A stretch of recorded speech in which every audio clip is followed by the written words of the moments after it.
안녕하세요, 핑플릭스입니다. 2023년도 자산 배분을 좀 리뷰해 보려고 해요.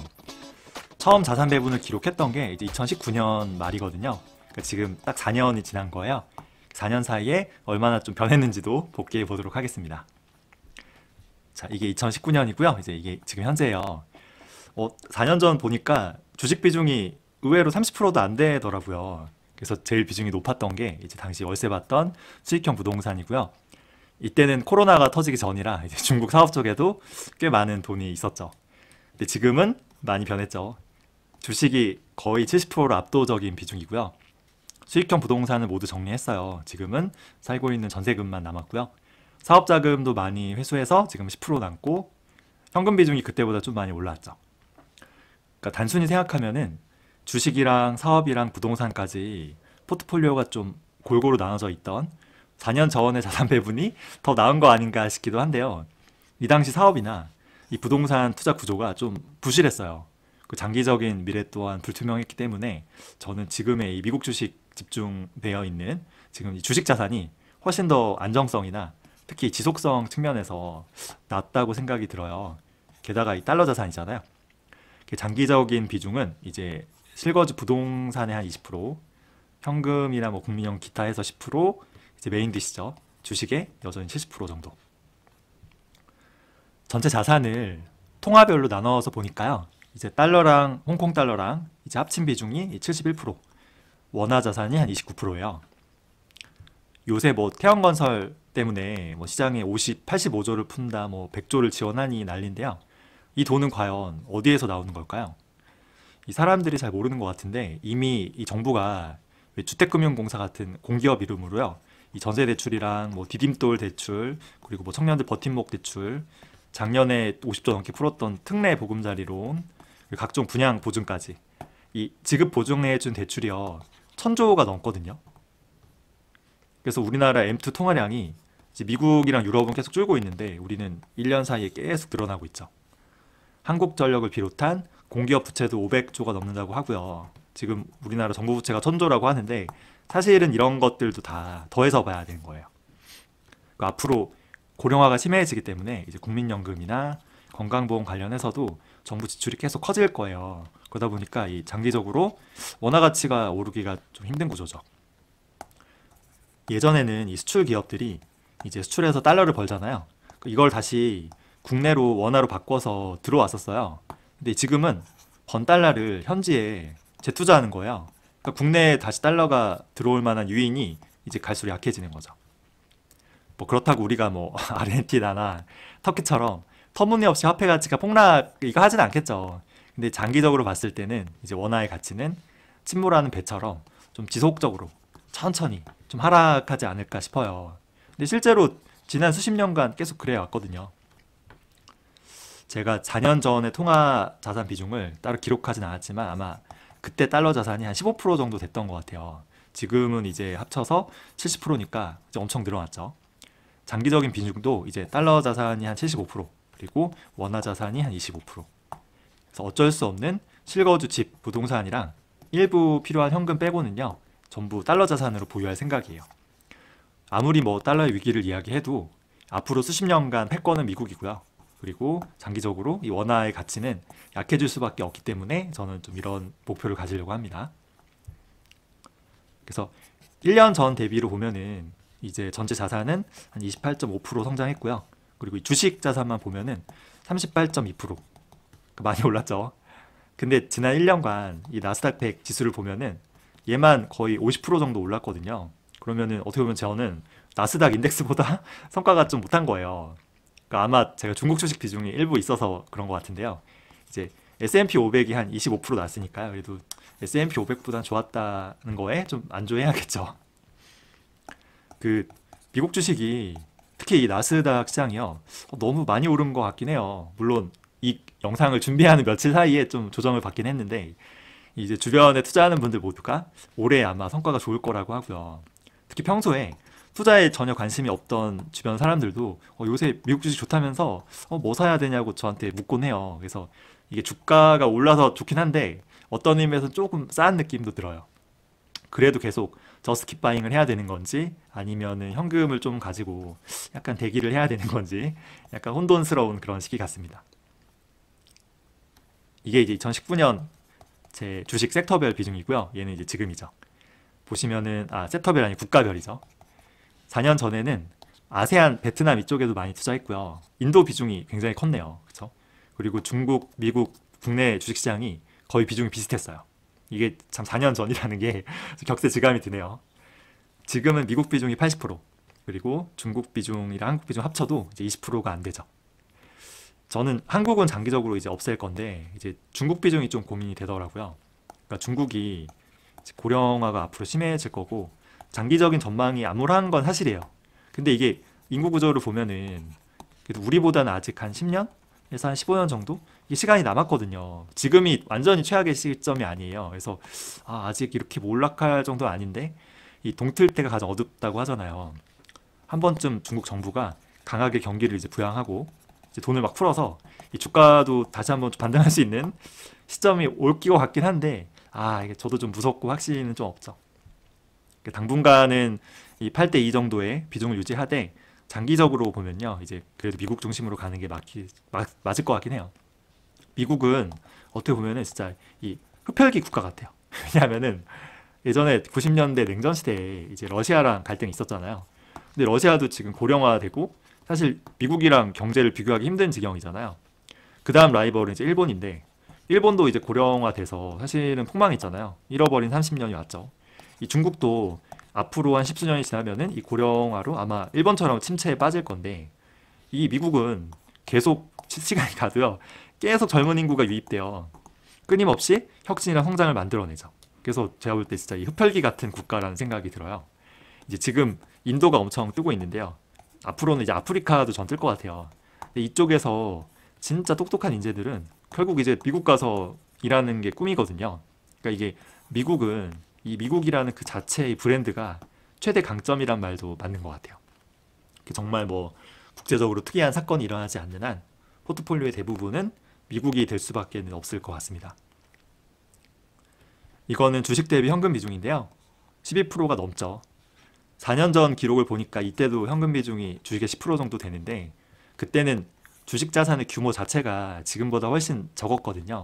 그래서 절대적인 현금의 규모만 보면은 지금의 현금은 진짜 제 인생에서 최대로 많은 수준이에요. 대부분은 한국의 CMA, 얘가 금리가 한 3.5% 됩니다. 그리고 이제 미국의 초단기 국채에 투자되고 있는데요. 이제 연금 계좌에서는 예전에 한번 소개했던 SORT ETF, 그리고 미국 계좌는 이제 빌 ETF라고 있어요. 그래서 얘네 둘 다 초단기 국채고요. 지금 금리가 한 연 4.9% 정도 주거든요. 한국보다 높죠. 제가 현금을 되도록 달러로 가지고 있으려고 하는데 이거는 이제 이율이 더 높은 까닭도 있지만 더 중요한 건 제가 올해나 혹은 내년에 이제 실거주 목적에 집을 좀 마련해야 되기 때문도 있어요. 보통 국내에 이제 경기가 안 좋아지거나 이제 경제에 충격이 와서 이제 환율이 그럼 튀잖아요. 그러면 이때가 집값이 내려가서 좀 사기 좋은 기회더라고요. 그래서 내가 달러로 현금을 좀 갖고 있으면은 이제 이런 기회가 왔을 때 이제 환전해서 집을 사기 좀 좋은 거죠. 지금 지역에 따라 다른데 이제 한 2, 3년 전 집값의 고점 대비하면은 한 20에서 30% 하락한 곳도 있어요. 저희 아파트도 거의 30% 하락했더라고요. 근데 달러 가치도 원화 대비해서 한 20% 올랐거든요. 그러면은 얘를 더하면은 달러 자산이 대부분은 저희 입장에서는 한국 부동산은 사실 지금 반토막 난 거예요. 정부가 앞으로 말도 안 되는 부양책을 쓰지 않는다면은 저는 한 1, 2년 안에 조금 더 괜찮은 기회가 올 것 같긴 한데요. 뭐 말도 안 되는 부양책을 쓰더라도 결국은 이건 원화 가치가 하락할 거 아니에요. 그러면은 달러를 가진 제 입장에서 똑같은 거죠. 뭐 집을 사게 될 때 얼마 대출을 받고 얼마의 현금을 투입하게 될지 확실치는 않은데요. 장기적으로 봤을 때는 이제 지금은 좀 너무 많고 이제 주식 대비해서 한 5에서 10% 사이를 유지할 계획입니다. ETF 비중인데요. 지금 53.7%예요. 4년 전 기록을 제가 따로 정리하진 않았는데 대략 계산해 보니까 15% 되더라고요. 그러니까 15%에서 ETF가 이제 53%, 굉장히 커졌죠. ETF 투자의 제일 장점은 이제 법례에서 자유롭다는 거예요. 그러니까 이렇게 여러 개 기업이 있는데 그 특정 섹터에 나는 이제 이 기업을 피겠어요. 근데 얘만 빼고 나머지가 다 올라. 그러면 진짜 이게 너무 힘들거든요. 근데 ETF로 내가 다 투자 한 번 해놓으면은 뭐 누가 잘 되든 나의 마음은 평화로운 거죠. 그러니까 이게 개별 주식이 재밌고요. 또 이 주가 오르면 상승폭이 장난 아니잖아요. 근데 이런 수익률을 조금 포기하더라도 이제 어떻게 보면 내 인생의 행복이랑 좀 마음의 안정을 택하는 전략이에요. 근데 저 같은 경우는 ETF가 수익률도 더 좋은 것 같긴 한데요. 어쨌든 장기적인 비중은 이제 ETF의 70% 그리고 개별 주식의 30%. 그 모건하우절이 돈의 심리학에서 이야기했듯이 개별 주식이 사실 합리적이진 않아요. 근데 내가 좋아하는 기업의 주식을 계속 사서 이 모으는 일은 사실 이게 좀 일종의 기쁨이자 즐거움이거든요. 그래서 내가 즐거우니까 뭐 이런 것도 괜찮은 것 같습니다. 자, 이거는 2019년 섹터별 비중인데요. 아, 난잡하죠. 이때 제 주식 잔고가 지금보다 훨씬 적었거든요. 근데 무슨 펀드처럼 무슨 너무 분산을 좀 난잡하게 했죠. 이게 아마 제가 이때가 개별 주식으로만 좀 많이 투자했기 때문 같아요. 이때는 의외로 2차 전지랑 바이오 비중이 굉장히 높았어요. 제가 좀 공부하면서 여기서 이제 이 빅테크 쪽으로 방향을 틀었는데 이제 2차 전지는 조금 아깝긴 하죠. 제가 에코프로 BM이랑 이제 LNF 투자했었는데 좀 아쉽긴 하지만 장기적인 지속성이나 좀 마음의 안정감을 생각해 볼 때는 그래도 이게 좀 현명한 판단이었던 것 같습니다. 지금은 좀 심플해졌는데요. 이제 미국의 IT 테크 쪽이 50%, 글로벌 반도체 22%, 중국 IT 테크가 14%, 바이오 친환경 리츠가 한 4, 5% 정도로. 장기적으로는 이제 얘네도 뺄 거고요. 이제 미국 IT가 60%, 반도체 10%, 중국 IT 10%, 그리고 배당 성장이나 리츠 쪽으로 한 20% 정도를 좀 계획하고 있어요. 이거는 미국 IT 테크 섹터인데요. 여기죠, 여기. 제일 비중이 큰 섹터인데, 아마존이 너무 많이 주가가 오르고, 좀 한 기업 비중이 너무 커져서 좀 정리를 했어요. 뭐, 그래도 크죠. 그래서 나스닥 ETF가 거의 30%, 아마존 26%, 구글 24%, 메타 15%, 테슬라 5%. 장기적으로는 나스닥 ETF 비중을 55%까지 올릴 거고요. 아마존, 구글이 각각 15%씩, 그리고 메타랑 테슬라 각각 7.5%씩 생각 중이에요. 그래서 당분간은 이제 미국 주식은 개별 주식 매수보다는 좀 ETF 비중을 늘릴 계획입니다. 근데 요새 애플이 또 엄청 떨어졌더라고요. 그래서 좀 다시 한번 사볼까라는 생각도 좀 들긴 하는데 일단은 ETF 비중을 늘리는 걸로. 얘는 이제 중국의 IT 쪽인데요. 항생테크 ETF가 40%, 알리바바, 텐센트가 이제 30%씩. 진짜 이게 바닥을 알 수 없는 정말 수렁 같은 주식들인데요. 얼마 전에 빅쇼트의 주인공이죠. 마이클 버리의 포트폴리오 보니까 진동닷컴이랑 알리바바 비중이 꽤 높더라고요. 그러니까 모두가 중국 주식에서 탈출하고 있을 때 어떻게 역주행해서 혼자 중국 주식을 쓸어 담은 거예요. 그래서 몇 년 전에 찰리 먼거 형님이 이제 알리바바에 투자했을 때 뭔가 이제 달라지지 않을까 기대했는데 결국 내 인생 최대 투자 실수였다고 하셨잖아요. 마이클 버리는 뭔가 좀 다를지 좀 지켜봐야 될 것 같아요. 조조가 삼국지에서 계륵이란 말 한 적이 있는데요. 이게 뭐 이러지도 못하고 저러지도 못하는 상황인데 이 중국 주식이요. 진짜 이게 계륵 같아요. 이게 완전히 다 정리하고 나가기에는 이거 너무 주가가 과매도 상태라 싸거든요. 그래서 이게 가치 투자 입장에서는 말도 안 되는데 그렇다고 여기 추가로 내가 베팅하기에는 이게 공산당이나 이제 중국 경제가 너무 예측하기가 힘들고 불투명하거든요. 그래서 가장 제가 생각한 좋은 시나리오는 이제 중국 정부가 결국은 돈 풀기에 나가요. 살려야겠다. 그래서 마침내 경기가 회복되고 주가도 오르는 거죠. 그때 마침 미국 시장은 이제 폭락하는 거죠. 그러면은 이제 리밸런싱 하기 좋은 천우의 기회인데 제 생각대로 항상 흘러가진 않더라고요. 그래서 일단은 지금 이제 유지하다가 그쵸? 유지하다가 이런 기회가 생기면은 조금씩 리밸런싱 하는 걸로. 그래도 저는 그래도 아직은 미국 시장은 좀 가열된 것 같고요. 그리고 중국 주식은 너무 좀 과매도 상태긴 한 것 같아요. 공포.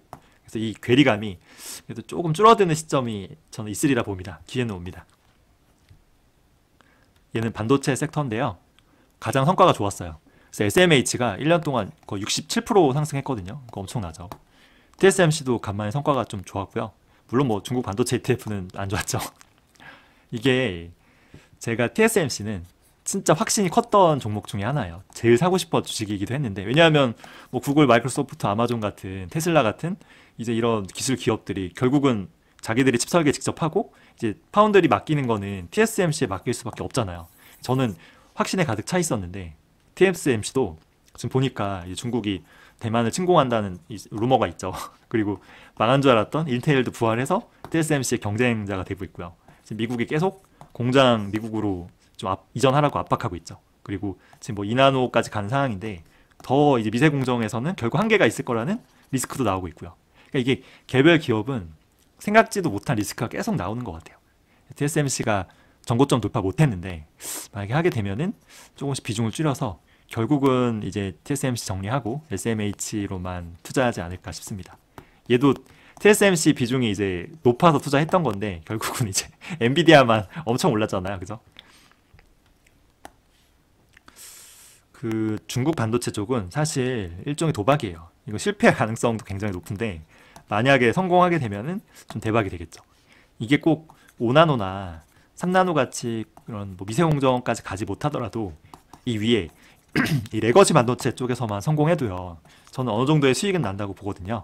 그래서 저는 이제 SMH가 물론 메인이고 한 90%, 그리고 이 중국 반도체는 한 10% 정도만 좀 생각하고 있습니다. 저 탑10 포트폴리오고요. SMH 반도체 ETF가 제일 높고요. 나스닥 ETF가 한 15%, 아마존, 구글, 그리고 메타, 한생테크, 알리바바, 텐센트, 그리고 얘네는 이제 바이오 테크 유전학 이쪽 ETF랑요. 신재생 에너지 ETF인데 얘네 바로 밑에 이제 그 리얼티 인컴이랑 테슬라가 이제 바짝 추격하고 있죠. 아마 곧 따라잡힐 예정인데요. 리얼티 인컴이 제가 그 몇 달 전에 진짜 찐 바닥에서 이제 좀 많이 매수했거든요. 근데 지나고 보니까 좀 더 살 걸 아쉽긴 해요. 현금이 좀 있으니까. 이 당시 배당률이 6%가 넘었거든요. 지금도 한 5.3% 정도라 매력적인 수준이긴 해요. 이게 배당이 이제 매달 꼬박꼬박 들어오는 게 기분이 진짜 좋더라고요. 근데 이제 15.4% 세금을 떼고 들어오는 게 이게 좀 짜증나죠. 그래서 연금 계좌에서 배당 투자를 하면 좋은데 이게 괜찮은 이제 미국 리츠 ETF가 없어요. 왜냐하면 전 이해가 안 가는데 미국 상품인데 환해지예요 다. 이게 수수료만 2, 3% 나가잖아요. 게다가 파생이고요. 그래서 좀 이런 게 나왔으면 좋겠는데 어쨌든 지금은 제가 이제 거의 성장 위주의 투자지만 나이가 더 들면은 이제 배당 쪽으로도 많이 옮겨야 돼요. 근데 이제 리얼티 인컴 같은 건 이제 일반 계좌에서 하는 거라 이게 배당금이 늘어나면은 결국 이제 종합소득 과세 대상도 되고요. 또 건보료도 많이 내야 되거든요. 그래서 답이 없죠. 그래서 저는 장기적으로는 50대가 넘어가면은 성장 위주로의 한 50%, 그리고 배당 리츠 쪽으로도 한 50%, 이렇게 절반씩 투자하지 않을까 싶어요. 제가 얼마 전에 이제 아는 분한테 이제 들었는데 그분이 20억을 투자하시는데 이제 배당주에 몰빵한대요. 그래서 이제 거의 1억을 배당받는 거예요. 근데 다 쓰기 힘들잖아요. 그래서 거의 안 쓰고 대부분을 다시 1억을 또 재투자해요. 그러면은 그 금액이 커지고 배당금이 더 늘어나겠죠. 그래서 이렇게 자산을 불리는 분 얘기를 들었는데 이제 이 시세 차익은 아무래도 좀 불확실성이 크잖아요. 그렇죠? 변동성도 커요. 그래서 경제적 자유랑 좀 마음의 행복에 맞는 거는 좀 배당 투자가 아니라는 생각이 좀 들어요. 수익률은 낮겠지만 물론. 지금 그 연금 계좌에서 투자할 만한 배당 성장 ETF로 이제 그 미국의 SCHD를 추종하는 건데요. 미국 배당 다우존스 ETF가 있어요. 지금 배당 수익률이 연 한 3.5% 정도 되더라고요. 그래서 이게 좀 조정받아서 한 4%가 되면은 매수할 만하지 않을까 싶습니다. 그리고 연금 계좌에서 이제 뭐 리얼티 인컴이나 아니면 VNQ도 괜찮거든요. 이런 괜찮은 미국 리츠도 투자할 수 있는 상품이 좀 나왔으면 좋겠어요. 그래서 제발 환해지 말고 그냥 원해지로 나오면 되는데 아니 왜 달러 자산에 투자하는데 굳이 환해지를 해야 되는지 이해가 안 갑니다. 자, 결과적으로 이제 2019년 12월 4년 전과 비교하면요. 저의 전체 자산은 이제 55.3% 성장했고요. 주식 자산만 보면은 280% 성장했어요. 근데 이게 순수 수익률은 아니고요. 제가 이 4년 동안에 이제 근로소득 그리고 사업소득 여기서 이제 번 돈으로 추가 저축한 것까지 포함이니까요. 4년 동안 55% 수익이면은 사실 그렇게 뛰어난 성과는 아니죠. 그래도 고점 대비 거의 70에서 80%까지 하락한 이 중국 주식들의 실패를 감안하면은 뭐 그래도 선방했다고 볼 수 있죠. 앞으로 이제 추가로 저축이 없이요. 그냥 제가 가진 주식 자산 그리고 플러스 제가 보유한 현금의 한 절반 정도 이 돈만 잘 투자해서요. 연 10%의 복리로 수익이 나면은 5년 뒤에는 제가 계획했던 소박한 경제적 자유 목표 금액을 이룰 수 있게 돼요. 근데 이게 경제적 자율화해서 뭐 엄청나게 큰 돈은 아니고요. 그냥 저 나름대로의 되게 소박한 목표입니다. 물론 뭐 연 10% 꾸준히 내는 게 쉽지 않죠. 그리고 이 5년 사이에 자산시장에 무슨 일이 생길지, 저의 개인적으로도 좀 무슨 일이 생길지 알 수 없으니까요. 매우 좀 불확실하긴 하지만 그래도 이 그래프를 보고 정리했을 때 아, 내가 그래도 4년 동안 참 열심히 잘 살았구나라는 생각도 들고요. 이 자산 변동이 장난 아니었잖아요. 그 속에서도 아, 결국 잘 살아남았구나라는 좀 뿌듯함도 생기더라고요. 제가 청년들 상담하다 보면은 이제 내 자산이 이제 뭐 예적금이 얼마 있고 뭐 주식이 얼마 있고 보증금이 얼마 있고 이런 것들을 아예 파악이 안 되는 청년들이 많았어요. 그래서 내 자산이 이런 식으로 뭐 저처럼은 아니지만 좀 어느 정도 있는지 한 3개월 아니 혹은 진짜 1년에 한 번이라도 한번 파악해 볼 필요가 있어요. 그러니까 뭐 내가 현금성 자산이 얼마가 있는지 혹은 뭐 주식 자산 그리고 부동산 뭐 보증금 포함이죠. 내 자산 배분이 좀 어느 정도 되고 있는지 이런 거를 좀 기록을 남길 필요가 있죠. 그래서 얼마나 늘어나고 있는지까지. 이게 몇 년 쌓이면은 저도 그랬지만 아, 열심히 살았다는 좀 보람도 느껴지고요. 그죠? 좀 뿌듯함도 생기고 그리고 내 자산이 어쨌든 이렇게 좀 성장하는 거를 좀 한눈에 볼 수 있어서 좀 열심히 더 돈을 모아야겠다는 좀 의지도 생기고 성취감도 들거든요. 또 저는 40대라 이제 자산 대비하면 소득이 낮거든요. 그러니까 이 자산이 증가하는 속도가 좀 느려요. 근데 20, 30대 분들은 이제 아무래도 소득이 계속 올라가니까 이 자산이 증가하는 속도가 빠르죠. 그러니까 더 즐겁고 아마 보람이 있을 거예요. 그래서 왜 남과 비교하지 말고 나와 비교하라는 말이 있어요. 그러니까 어제의 나와 이제 비교했을 때 내가 조금이라도 성장했으면은 여기서 소박한 기쁨을 느낄 수 있고요. 또 성취감도 느낄 수 있다는 거예요. 꼭 돈이 우리 인생에서 제일 소중한 건 아니지만 이런 식으로 꾸준히 내 자산을 좀 기록해 보면은 그리고 조금씩 성장하는 데서 이런 기쁨과 성취감을 좀 느낄 수 있다면은 좀 해볼 만하지 않을까 싶습니다. 제가 자산을 기록한 지 이제 딱 4년 됐잖아요. 근데 버핏의 투자 기간은 이제 90년이잖아요. 그래서 앞으로 저도 이제 5년, 뭐 10년, 20년 후에 제 자산이 어떻게 좀 더 성장해 있을지 생각하면 좀 설레이기도 해요. 그래서 오늘도 이 시로 배분 리뷰를 마무리할게요. 자, 좋은 술 마시고 은근히 취한 뒤 예쁜 꽃 보노라. 반쯤 피었을 때. 활짝 핀 꽃보다 이렇게 반쯤 핀 꽃이 더 아름답다고 해요. 그래서 제 자산도 이제 반은 그렇고 한 3분의 2 정도 핀 것 같습니다. 그래서 아름답죠. 꼭 원대한 목표를 이뤘을 때 행복한 게 아니에요. 그래서 한 걸음 한 걸음 조금씩 나아가고 있는 이 지금, 이 순간이 가장 행복할 수 있어요. 준비한 내용은 여기까지고요. 그래서 혹시 의견이나 궁금하신 점 있으면 댓글로 편하게 남겨주세요. 마지막 이 돈을 버는데 가장 중요한 거는 시간입니다. 시간. 그래서 시청해주셔서 감사합니다.